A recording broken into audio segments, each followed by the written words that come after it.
Hi, friends, and welcome to the program. Hey, we're going out hunting with our neighbors and friends on today's show. By neighbors, I mean the folks in southern Illinois, and by friends, I mean my good friend and pro staffer, Mr. Alan Hill. Alan and I are headed for Benton, Illinois, in the very southern tip of the state, where we're going to hook up with Mr. Ryan McCullum from Monster Midwest Whitetails. Now, this area has really come on in reputation for building up some big-time whitetail bucks, and we're going there hoping to see a few. It's a 3-day firearm season, but it's shotgun and black powder, no centerfire rifles. But Ryan assures us there'll be plenty of action if we spend enough time in the stands, and we're certainly going to do that.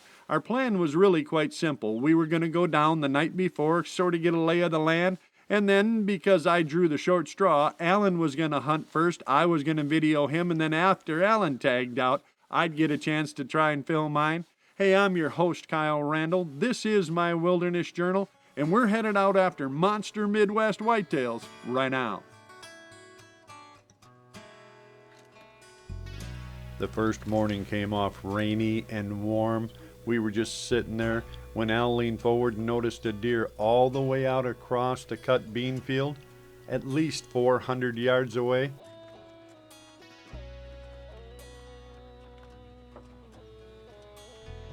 More to see if he was alone than anything else, Al tried a couple of grunts at him, but in this warm, damp air, I don't think he even heard him. If he did, he certainly didn't acknowledge it. Looks like a small buck anyway.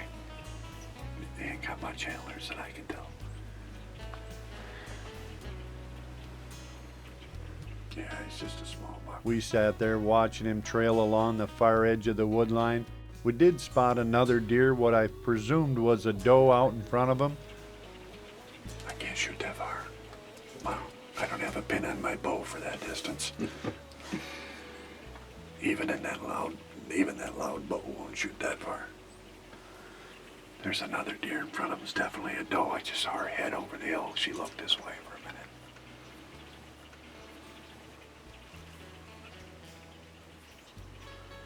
But they're out there, buddy. Neither of the first two deer were headed in our direction, so after sitting a bit longer, Al decided to try a little more grunting. We knew the rut was definitely happening. We didn't know exactly what phase of the rut we were in, so we were trying just about anything and everything. A little bit of grunting. We had out a decoy, everything we could think of to passively at least enhance our chances. Unfortunately, for the next hour, we didn't see anything. Where's your deer at?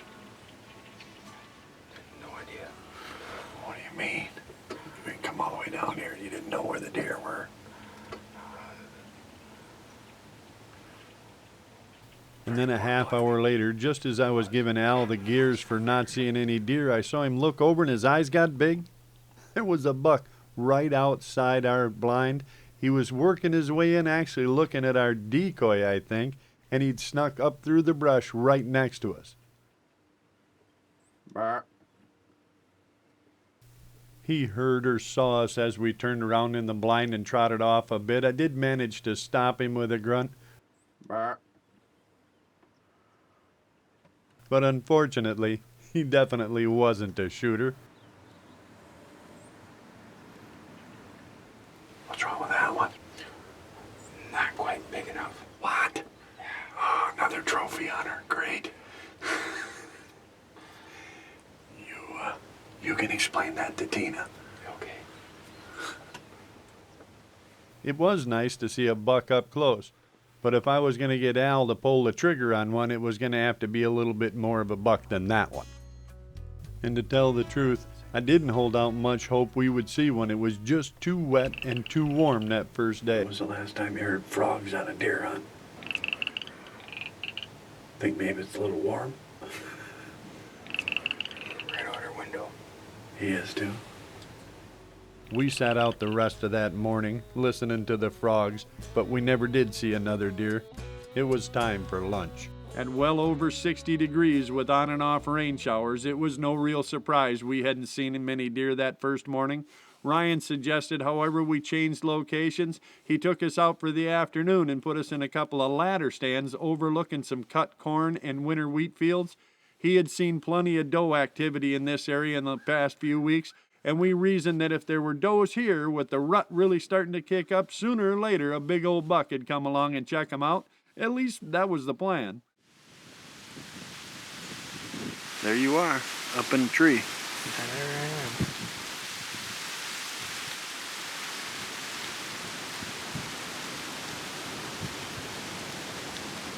Feeling lucky? I am. Good. Tonight's the night. You better be. Tired of following you around. Right. Al was trying to put a positive spin on it, but that afternoon was actually worse than the morning. It was still warm, but now it was windy as well. In fact, we didn't even see any deer till just before dark. A small group of does and fawns and what appeared to be a smaller buck were working their way in across the cut corn. The good news? They were working right to us. Obviously, Ryan had a plan when he put this stand here. The bad news? No mature buck. We could see 2 does, at least 2 fawns, and 1 smallish buck, but no mature bucks, at least not yet. Still, it was the rut. The weather was bad, but you gotta pay attention, 'cause you just never know when Mr. Big's gonna dart out and try to take over those does. At least that's what I kept telling myself was gonna happen any minute. The first of the deer worked their way in and crossed our fence row and came right down past us. This stand was obviously in the right location. The guys had cut out a good shooting lane. We had everything we needed to be successful. Except, yeah, a nice buck. Still, it was nice to see that there was some thought and some planning. There was obviously, like I said earlier, a reason this stand was here. All we needed now was for the right deer to step in that opening, and Al was going to get his chance.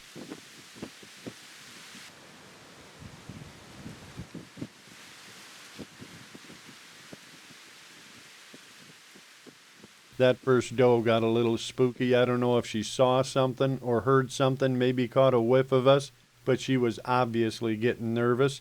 She jumped out into the field a little bit, looked one more time, and then trotted out into the winter wheat. But that didn't seem to affect the rest of the deer. They were still coming in our direction.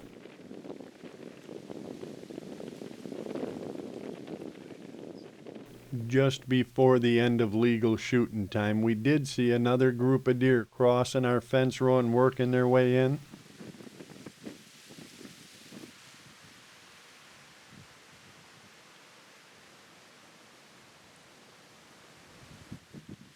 There was at least 1 small doe coming down the fence line. And then a buck. Only this one didn't look much like a shooter either. I was fairly certain it was the buck we'd seen out in the cut corn earlier. A 3x3, just 1.5 years old deer. Something that, given 2 or 3 years to grow up, might turn into a real dandy, but for now,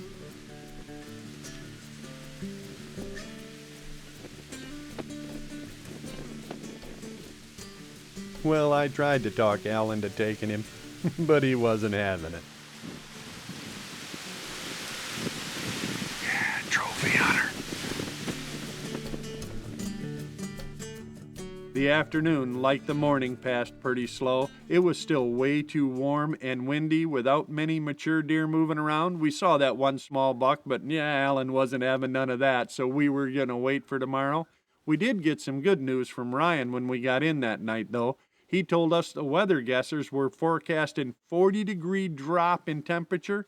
Now, if you know anything about deer hunting, you know the colder it is, the better it is, especially during the rut. He had a new place for us to go and try, and hopefully this time Alan would get his shot because, yeah, it really is only a 3-day season.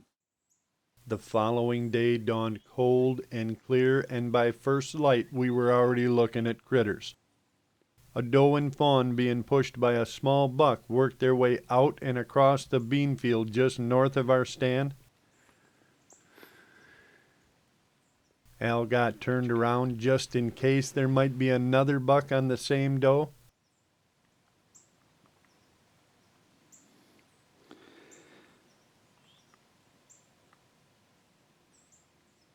Unfortunately, we didn't see any. Later that morning, we did have a doe work her way out of the fence row, back to the north again between us and the truck.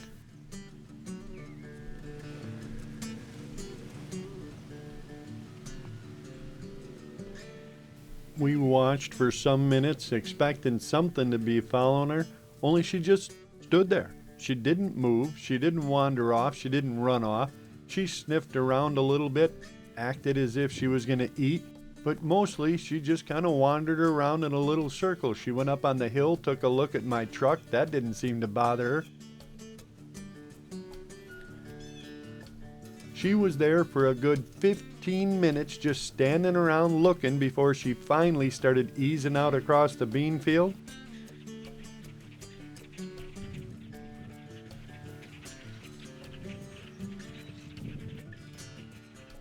And when she finally trotted off down the field, I looked back and there was a dandy buck following along. She'd been waiting for him all this time. He walked out onto the point, out into the field. Al slowly got up, started turning in the stand. This buck was kind of far out for a shot, but we figured if we could grunt him over, maybe just 30 or 40 yards, get him to come look. Unfortunately, a grunt call is no match for a real doe, especially not one that's going to hang around and wait for you for half an hour.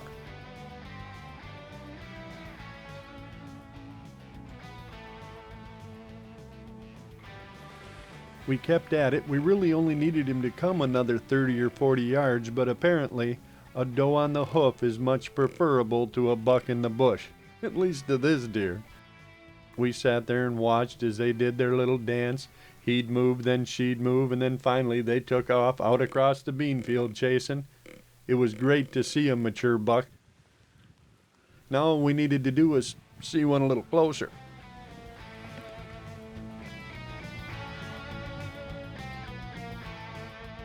That was definitely a better buck. Unfortunately, as you saw, Al just couldn't get turned around no matter how hard he tried. He got up, got around, and the buck was gone. The rut is like that. You'll see more mature animals, but unfortunately they don't stand around. When they're chasing, they're constantly moving.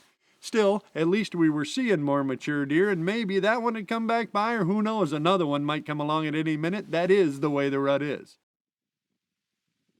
Later that morning, we were keeping tabs on a doe that had come in and bedded down in the brush to our south. She was about 85, 90 yards away and just sitting there contented.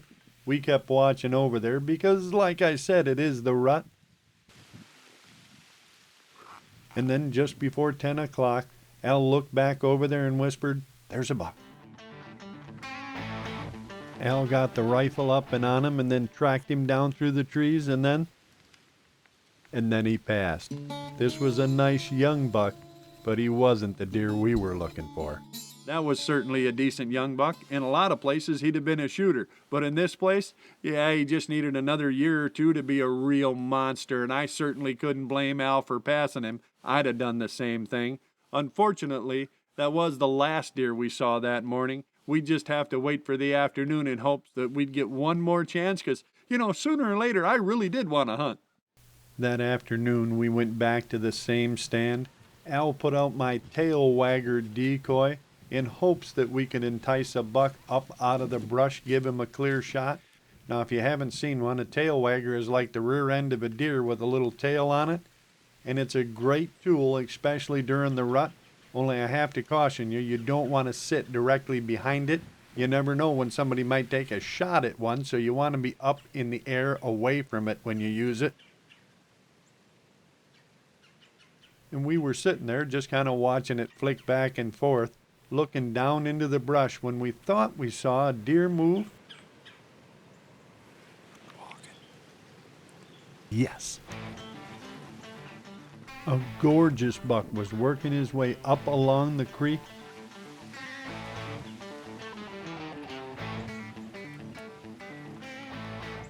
He was already within range, but unfortunately it was so thick there was no way for Al to get a reasonable shot.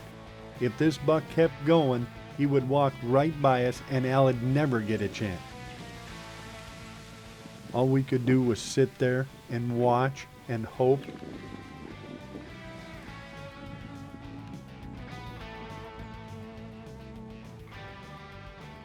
The buck slowly worked past us. He was sniffing his way along, obviously looking for does. And then, just when I thought he was going to keep going, he saw it. He looked back and locked on that tail wagger. We had him. Now all we had to do was sit there and be still and let it reel him in. This buck was fixated. He stared and he stared. And I got to tell you, folks, there isn't much that fools a buck like this, a big, old, mature buck. But when you combine the rut with something that he thinks he's looking for, well, it's kind of like a teenage boy at a soda shop. Sooner or later, he's going to find something he thinks is sweet.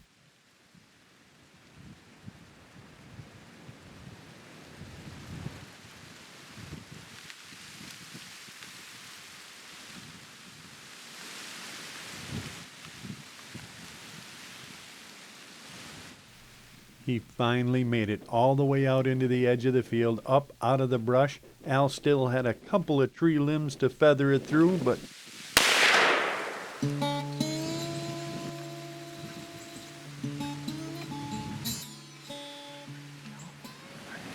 Huh? Did I miss him? They didn't look yet.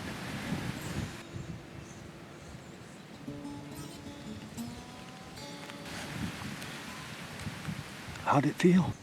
Were you on him or weren't you? I thought I was on.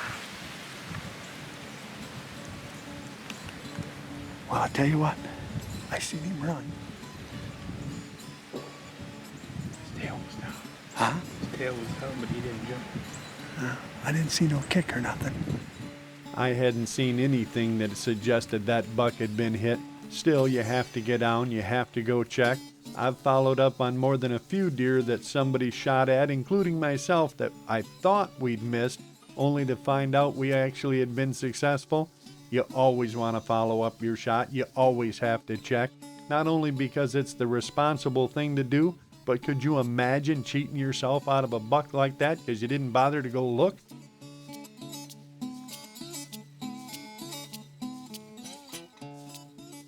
Unfortunately, after a fairly exhaustive search, we were certain Al had missed. Friends, that was a dandy buck. High and wide, 9 or 10 points, a real smoker. And for Al to miss him, I know was heartbreaking. That's the kind of critter we'd come to Illinois looking for. I don't know if he clipped a limb or what happened, but for whatever reason, we went and looked, there was nothing. He just missed. Still, it was some painful, whatever the reason. I knew it'd bother Al. When you come this far on a hunt this short, to miss a deer like that, well, that's just about the worst thing that can happen to a traveling deer hunter. Just about. In the first purple light of the next day, redemption, in the form of an even bigger buck, was limping right straight down the fence row right into us. Al was going to get another chance, and this was an even bigger buck. This monster had obviously been wounded in the right front leg, either by another hunter or by a buck in a fight over a doe. And regardless of what had him limping, he was headed right straight down our fence row, not 20 yards off our trees.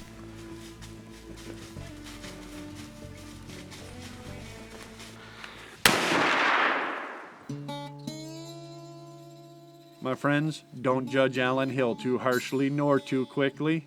I have a saying that I use at times like this, and it basically goes, "Ere but for the grace of God go I." You see, I've